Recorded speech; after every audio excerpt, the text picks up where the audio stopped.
نہیں کرنا چاہیے. تو دو میدان ہیں جو اسلام نے ہمیں دیے. ایک میدان ہے دعوت کا اور ایک میدان ہے جہاد کا. تو جہاد کے میدان میں یہ فیصلہ کرنا پہلے ضروری ہے کہ کہاں ہوگا کہاں نہیں ہوگا, اس کے اسباب کیا ہیں آپ کے پاس. نبی صلی اللہ علیہ وسلم نے مکہ میں 13 سال جہاد نہیں کیا, اسباب نہیں تھے.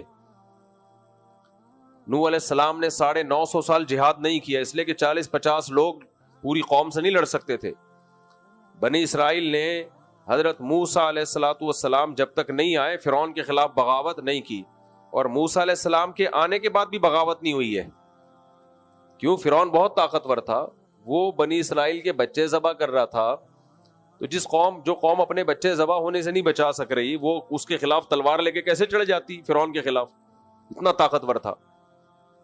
تو اللہ نے وہاں بھی اسباب اختیار کرنے کا حکم دیا. موسیٰ علیہ السلام سے فرمایا وَأَوْحَيْنَا إِلَىٰ مُوسَىٰ وَأَخِيهِ أَن تَبَوَّآ لِقَوْمِكُمَا بِمِصْرَ بُيُوتًا وَاجْعَلُوا بُيُوتَكُمْ قِبْلَةً, کہ اے موسیٰ آپ اپنی قوم سے کہہ دیں کہ اپنے گھروں میں نماز پڑھو اور اللہ کی مدد کا انتظار کرو. بس یہ نہیں کہا کہ جا کے جو ہے نا فرعون پہ چڑھائی کر دو.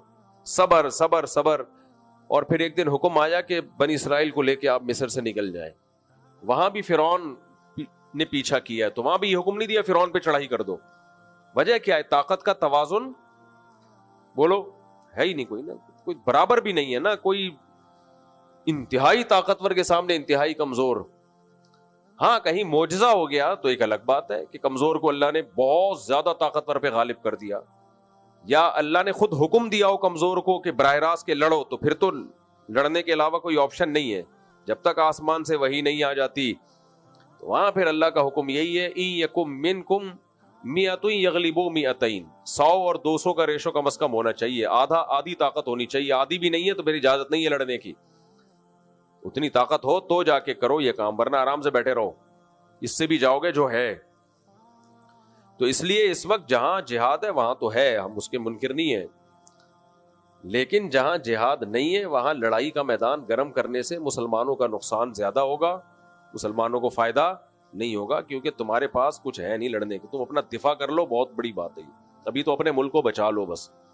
اور ہمارے یہاں کہتے ہیں ملک پہ ادھر جا کے چڑھائی کر دو. تو چڑھائی کرو گے کن میزائلوں سے؟ امریکہ سے میزائل لے کے امریکہ پہ چڑھائی کرو گے؟ امریکہ تمہیں جہاز دے گا اپنے اوپر چڑھائی کرنے کے لیے؟ تو ابھی اپنے ملک کو بچا لو کسی طریقے سے, اس کی سالمیت خطرے میں ہے. ابھی سب سے بڑا جہاد یہی ہے کہ ملک بچا لو آپ. تو دوسرا میدان ہے دعوت کا. دعوت کا میدان کیا ہے؟ نرم, اس میں تلوار نہیں ہے.